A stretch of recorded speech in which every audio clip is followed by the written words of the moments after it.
Hey everyone, welcome to Flipping Filthy. I'm your host, Dustin Bruce, along with my co-host, Megan Wilaby. Today we have a special guest in our studio, and that is the owner of Key Inspection Services, Brandon Brockway Ring. Thank you so much for being here. Megan. Yes. Let's talk for a little bit about what we've currently got going on, because I'm excited to say that this is episode 1 of season 2, which is awesome. That's awesome. And I feel like right now we have more going on than maybe we ever have. With all the flip projects that we're doing there at so many different stages right now. So how are things going for you personally on your projects? I'm pretty busy. There's a few that have just been on the market for a little while. I think that with the interest rates and the time of year, people going back to school, it's a little bit slower. So it's important to price things really, really well. So that's where I'm at. I do have some sales that have happened that are fantastic. I'm just working through some of the existing projects that I have, going through permitting, and eventually those go on the market too. I'm sure our guest speaker Brandon here knows a little bit about seeing stuff that's permitted or not when it goes into homes. I want to talk to you about one thing I've been noticing lately on some of the projects that we've kind of been doing, together or separately. But for some reason, it seems like I have noticed that we have been maybe having a hard time staying within our budgets on these projects. And I'm trying to personally figure out myself what is leading to all this. And I understand, we got higher prices on some of these materials that we're seeing. I mean, lumber's been up and down and all over the place, but I'm just noticing that even when I do a pretty good job with the evaluation, and even if I have like $115,000 budget on a property, like I am having a tough time keeping it at that, when that is a lot of money that you have set aside to put into a property. So are you noticing that in any of your projects as well in terms of the budget? All the time. All the time? All the time. So I think there's the question that needs to be answered is it in the budget or is a wish list item? Yeah. And so I joke about this all the time. Every time someone points and says, I really wish it was that way, it costs $200, and you do that 10 times, that's $2,000. You do that 100 times, that's a lot of money that can add to the budget. And so the little changes and the little tweaks and little add-ons do add up. It may make it easier to sell in the long run because it looks nicer, but it definitely brings you over budget, and you never know if the market changes. How can you anticipate a price reduction that might have to happen in order to sell the house? Now you have all these really nice things into a house, you've overpriced it, now you sell it for less, and then the profit is zero. Yeah, and the numbers don't look like how they looked at the very beginning when you were excited about taking on the project and securing the property, and during the project you kind of mess things up on your own. I mean, it happens all the time. It's just one of the things we have to deal with. But when it comes to flipping properties, it's always about live and learn, right? You have to go through this to learn certain things, to understand. And it's not just the projects or swinging the hammer. It's everything. Like you mentioned permits already, right? So, I mean, it's the difference between going into a city or a county and getting permits. Exactly. But there's just so much that I think has been coming up, and the costs on things are going up, but also just trying to stay within these massive budgets that we're giving ourselves on these projects. I know the last couple projects we've had huge budgets on. I mean, $180,000, $115,000, and these are gorgeous homes, and I cannot wait to put them on the market. Don't get me wrong. Yeah. But it's like we do so much to try to stay within budget at the very beginning to try to understand how much money we're going to need for this project.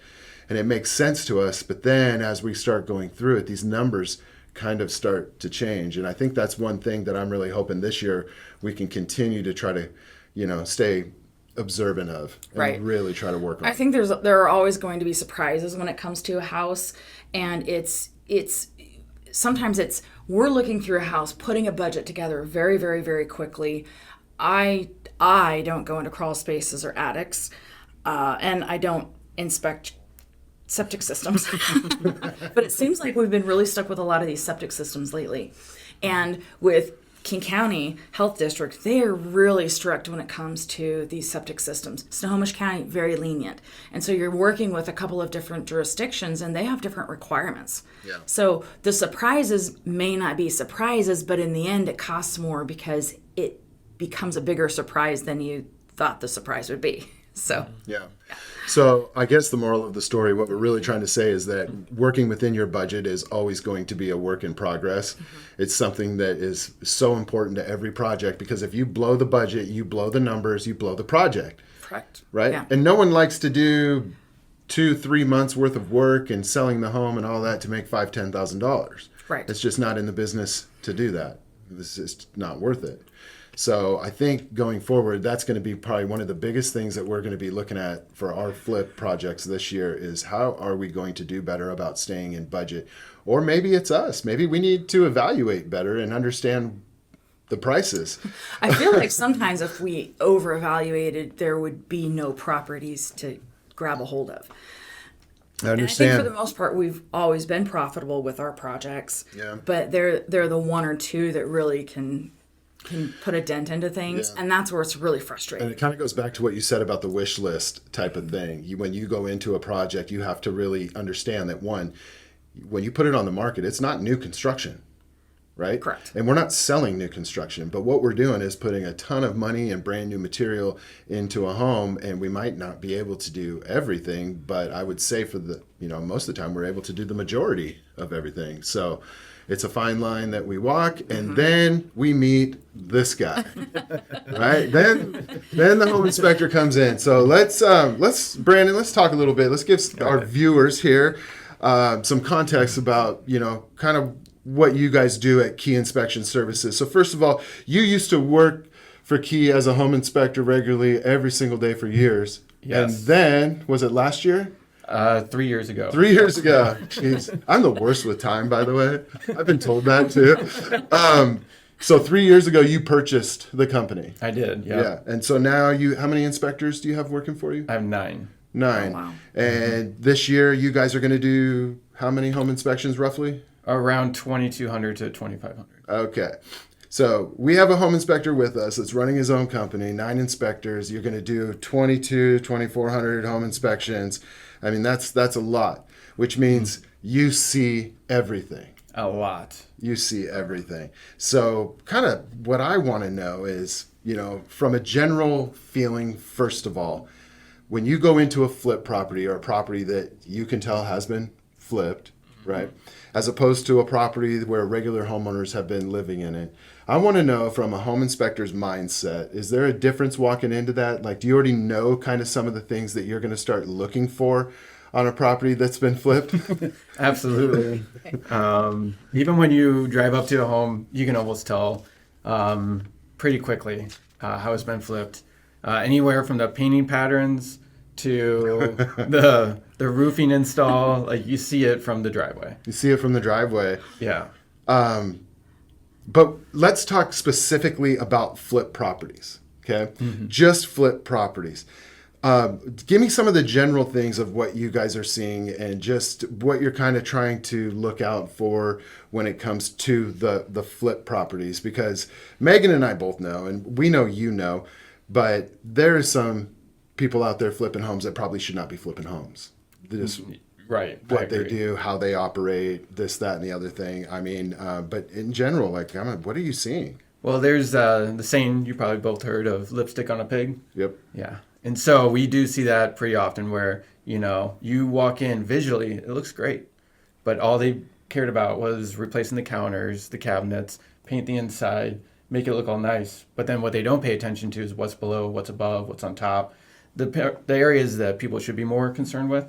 And that's where, as soon as I put my head in that crawl space, I can tell. They're going to cut corners in other places if they cut those corners. One of the things I've noticed with, some of our projects that we've done is that we always pay attention to crawl space and attic. Yes. I know some flippers don't want to pay attention to crawl space and attic because of the costs that are involved in it. But we've seen, if you don't do it now and up front, you may lose your buyer if you get into contract and go through an inspection. There's so many things that can happen because when that house goes back on the market, now the first question from every broker out of their mouth is like, oh, what happened during your home inspection? And why? And why? And so I've always found it to be kind of frustrating when all this work is being done to the crawl space, the plumbing, the electrical, in the attic, on the roof, all these things that the people can't see. And then at the end of the project, the carpet gets put down and they're like, oh, there it is. Oh, I see it. And it frustrates me. It's because like, man, you don't even understand everything that's been done because they can't see it. Now that's the sign of a good flip, because you're fixing the things that people can't see, the things that are in the walls and under the floorboards and above the ceiling and all that. So that kind of goes back to what you were talking about. You're making it you're making longevity for the owner, for the buyer. Yes. And this person's going to move into a house, and I know I'm never going to get a call for years and years and years, which is what I want. I want somebody to be happy. And a lot of these people are first-time buyers. Mm-hmm. Maybe they don't have a lot of money to be able to maintain the property.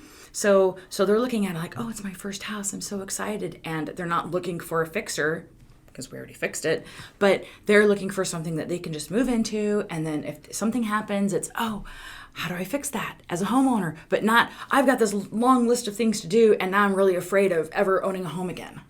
Yeah. That's what I don't want. Well, I hear you. Let me ask you another question. Like, where are flippers in general falling short on their properties, in your opinion? I would say the fact that they don't know really what's going on with their property. One, sometimes they'll bring in a contractor who's going to just, they want to make more money. So they're not getting an honest, unbiased evaluation of the home. Mm-hmm. And that's where the inspection side comes in. So, what they end up cleaning up areas that may not need it and focus their attention elsewhere. Because one thing about Washington State, I know other states have different requirements, but there's no requirement to become a general contractor. All you have to do is go pay for it. Mm-hmm. And so, you might have somebody who doesn't know other areas. So when we go down, we see galvanized plumbing or we see knob and tube in some areas. That general contractor may not know that. And so we'll see some of that kind of hidden in places. Once again, crawl spaces, attics, areas that people don't want to go, that we go. So I see they cut corners. I've seen even like a hood vent that was it wasn't connected, so it went up and it just discharged at the ceiling. So people are making pasta or crab legs, all that condensation, you're just pushing against the ceiling. It's not even going into the attic. It's just going against the drywall in the ceiling. Right against the drywall. Oh, interesting. So, I mean, the list can be pretty long of like, you could just pull a vanity out. It's never secured to the wall. So, a kid's going to more of that. Tell us more of that. I want to hear that kind of thing, because those are mistakes that you're walking through the house at the final check off with your contractor, and jiggling the sink is a really good idea. And other things. So tell me more. Yeah, securing a toilet to the ground. Like the list is very long of things we find. Like plumbing loosened walls. Like you'll take a shower head and shake it a little bit, and you're like, they never secured it in the wall. So like, that's going to affect things. So every time you turn the water on, it hits the 2x4 back and smacks it. And yeah. So there's a lot that we look for. We've done a lot of yours as well. You do a great job. Oh, thank you. I would say we go through it like a fine comb, and it's impressive. So, great, thank you. But there's a lot of flippers out there that yes, they do cut a lot of those corners where it's simple. If you catch it sooner, then you create less headaches down the road. What's the craziest thing you found and thought, oh my gosh, I can't even believe it? Maybe a hidden room, or found hidden rooms. Yes, those are nice. I would say something that shocked me was I did this inspection where they never did any venting to this roof. And I go up into the attic, and there was mushrooms growing out of it. And there was just black dots and white dots and green dots everywhere in there. And they literally had 3 people come out and say that that's okay. And they just went over it. And this flipper was adamant. It was a $3 million house. And there was rot in there and all this stuff, and he had 3 people fight against me. I was like, it's rot. That's what it is. You can figure it out. But yeah, go test your own mold spores. Yeah. So I was shocked on that. Yeah. I have found hidden rooms. That's always fun and entertaining. Now, do the homeowners know there's a hidden room, or you just find it because you squirrel your way through the secret spots of the house? Homeowners did not know. There was one that the homeowners didn't know it was there. This actually was a flip house too. The flipper didn't know it was there either. Could So not it's- confirm or deny. Yeah. So basically, it was a bunker in a basement in Kent. And when they flipped the home, they didn't do anything with this panel wall. And I was testing for moisture around it, and I was like, why is this one hollow? Pushed on it a little bit, clicked open, and went down into a bunker, like a semi-trailer. Oh, wow. Oh, wait. It was set up? Yeah, it was like, it was an old FBI agent's house, so, That's so cool. yeah. So, Those secret files that are still hidden in the walls. yeah. So, yeah, we find some crazy stuff. I mean, it's amazing what some people will do, though, and hide. Yeah. I think when we talk about stories of crazy stuff we found in flips, that could be a whole episode on its own. The oldest newspaper. Yeah, right. Well, one of the coolest things I found was a magazine that had Brian Bosworth and Bill Gates doing a photo shoot together when he was playing for the Seahawks, and Bill Gates was super young and just kind of started Microsoft, and he looked like a total dork in it. Did you keep it and frame it? I still have it. You still have it? It's in my office. Wow. I wouldn't let it go. I just couldn't believe it. It was so funny to look at this photo shoot and what they were doing. And anyway, It's awesome. fun stuff. But let's get back to our flippers here. For some of the flippers are people that may be watching this from a home inspector's point of view. Like, where could they be better on? Like, what's your suggestion for someone that is going to maybe start flipping houses? Like, what's the number one suggestion for them? I know Megan and I tell them lots of different things, but you're the home inspector. You see everything from so many different flippers. Mm-hmm. So what would you say to someone? I would say get an inspection first. Like before you're going to do the flip, get somebody to look at it and look at the whole thing. So you have an idea, a complete understanding of what you're getting into here. And then you also can have a before and after. So when you're providing some information to the buyers, you can say, hey, this is what was before, but look at what I did. And it's something you can kind of be proud about. Like, hey, look at how I fixed all this stuff up. So here's your peace of mind when you move into this house is you got something that can show that difference. Oh, that's a great idea. Mm-hmm. So the pre-inspection is probably your number one thing to do, right? Have Right. that pre-inspection done, figure out what the scope of your project is, and then you can more accordingly, plan around it and do that.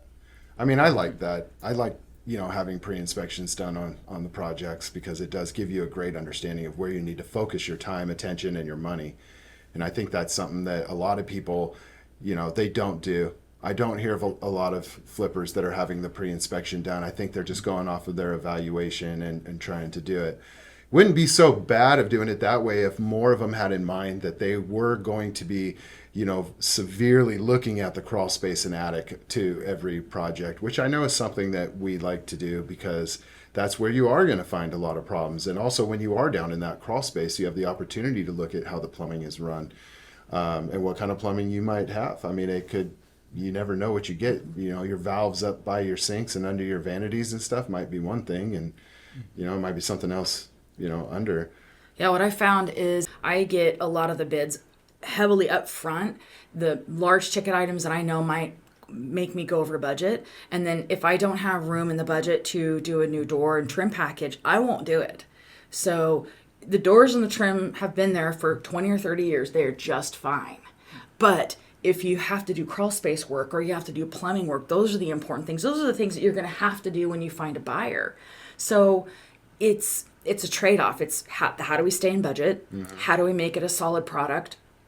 And how do we make sure that everything is done within the jurisdiction that you're working in? So permits, some places require permits on certain things and some places don't. So it's to know that, ask the questions. It sounds like a lot, but it doesn't have to be a lot if you're organized. So for a first-time flipper coming and trying to do this, it could definitely sound like, oh my gosh, there's no way I can do all of this stuff.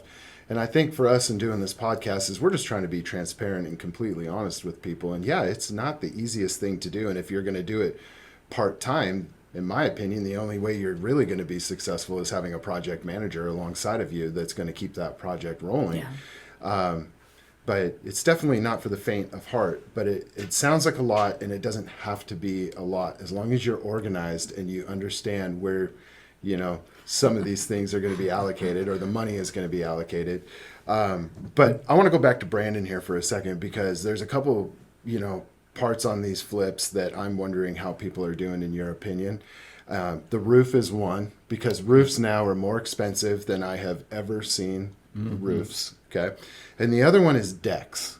Yeah. Okay. When they're replacing decks, because I've seen on a lot of inspection reports, whether it's a flip property or not, okay, but most of the time not, but on inspection reports about, these decks not being securely fastened to the house, the ledger bolts, stuff like that. So what are you seeing with roofs and decks? Yeah, I would agree with everything you just said. So decks, we have a joke that no deck is built right ever. Basically, every report we find something.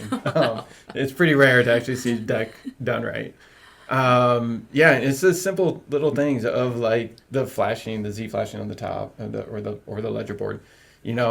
I have seen where you pull off that ledger board and so much rot happens back there, and so they just cut corners. You can definitely tell when the corners are cut. Where it's just take that extra little time to drill some holes and put bolts in there. Put that flashing. It's really simple. Positive connection. Positive That's connection. the thing. Yep. Always make sure there's positive connection. And you can never go overboard with that, right? I feel like I want to. Kind of. Okay. I feel like I want to challenge Brandon and make him go look at a couple decks we've just done. That's for Let's next time, see. right? Okay. That's for Yeah. next time, but In the field, yeah. And then roofing, I would agree. I think the materials that people are trying to use as well, they're using lower grade roofing. So, there's what we call 3-tab, if you're familiar with. I'm actually seeing some of that come back, which is different because I'm used to seeing architectural shingles or, the 3-tab is what, more 20, 25 year type stuff? Yeah, Probably yeah, closer 15 to 20. Okay. Yeah, 15 to 20 really, where we see this 25 to 30 year roof, which is pretty typical to see nowadays. But I'm starting to see people revert to that because the budget, trying to stay in that budget. interesting. So, I think 3-tab is really ugly. Why would anybody want to put that on their house? The budget. No, this is so ugly. budget. Oh, Oh, maybe it's your wish list? $200 more. Yeah. Well, I always feel like with the home inspections that I know a lot of brokers and a lot of sellers, home sellers in general, can feel like a home inspector is always the hard thing to do, that they're always after them, or why are they calling out this, or why are they calling out that? And I always tell them, like, hey, listen, the home inspectors are paid to find something. They're going to kind of rip this place apart and give all the data to the other buyer, and what they choose to do with it is up to them. And at the same time, when I'm dealing with my sellers and we're waiting for that response to come back, I'm kind of prepping them and letting them know that kind of the first thing I'm looking for is health and safety concerns. And then after that, we'll look at some of these miscellaneous maybe items, but we want to maybe address health and safety concerns first. So some of the stuff we have been talking about on here is directly related to that, because the crawl space, the attic, that can all be health, right? Oh, for sure. Absolutely. Mold, rodents, Yeah, because you're getting a lot of the air that's being circulated through your home. Yeah, ventilation. it's the stack effect. Yeah. Absolutely. So, yeah, I just feel like, the home inspector sometimes can be really, frowned upon. I'm not going to say frowned upon, but you guys get scrutinized like we do and stuff like that, Yes. because why are they calling this out, or this? How come he doesn't understand this? And it's like, well, that's your DIY project from 6 years ago that you thought was awesome, and I could tell you right now, the home inspector isn't prejudiced against you of that. That sucks. Yeah. Right? That's not cool. But I don't know. I think they get a bad name sometimes when it comes to that.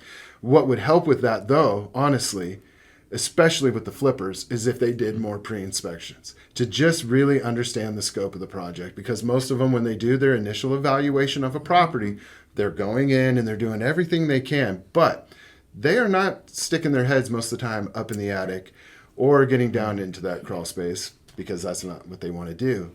But what gets me is that because they're not doing that, why wouldn't you allocate any money to that if you did not go look at it?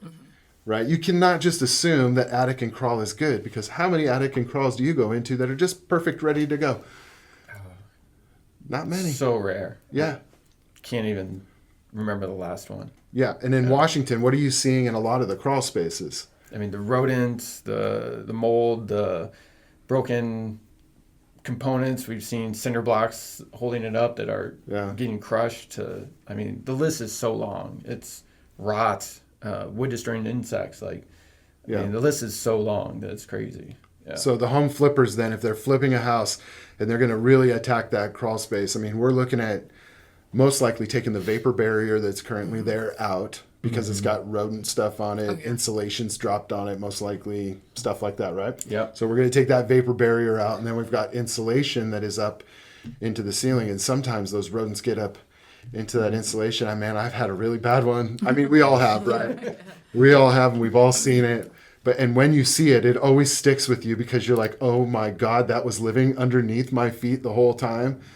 Like it can be a little shocking for sure. But the crawl spaces, they definitely should be paid attention to when it comes to home flippers. And I just feel like people are letting them go, and they shouldn't do that. If they were to stick a little bit more on course with their project and allocate money in the right spots, then those areas would be done, and it would make for a better sale for them as well. Remember, when you're flipping homes, you got to get rid of these homes. You can't just keep them on the market forever. We know this. We've got one right now that is like this, right? But we're in a different market, and we're struggling through it, and we're trying to play the game. But every now and then, we're going to get one like that. Yeah.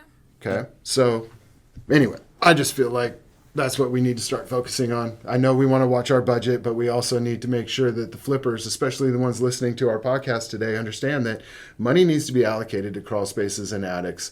And if they're not going to go look at them, then you need to allocate even more money. Yeah, that's a $10,000 or $12,000 line item for me usually. And they need to go find a contractor or a company that specializes in that stuff that they want to work with. A company that you can establish a relationship with, and if you use them over and over again, that you will get better pricing as you go on. Yeah, I'll take a house knowing when it's closing and prepare everybody that, hey, we're closing on this day. Please go take a look at the roof. Please go take a look at the crawl space. Please go take a look at the furnace. So there's all these different things that are, those are big ticket money items, and we want to make sure if the furnace is more than 15 years old, don't we replace those, right? Or more than 10. Hot water tanks, more than 15. Yeah. So yeah, it's just knowing, okay, automatically this is going to be a cost. That's a good question. So let's say that again for everybody. So what do you recommend on age of furnace? Furnace, anywhere from 15 to 18, start budgeting for replacement. Over 20, probably look at replacement. Now, if it's electric, though, they're modular, so you can just take out coils. Those can last over 25 years. Oh, good. Yeah. Oh, I didn't know that. Okay. Okay, Yeah. hot water tanks? Hot water tanks, they say 8 to 12, Yeah. roughly. So once you get past that 12-year mark, really look at probably replacing it. Okay, so they've been saying 8 to 12 years on a tank for the last 15 years. And since then, we've got all these new upgraded tanks that have come out on the market. So these new awesome tanks won't last more than 10, 12 years typically?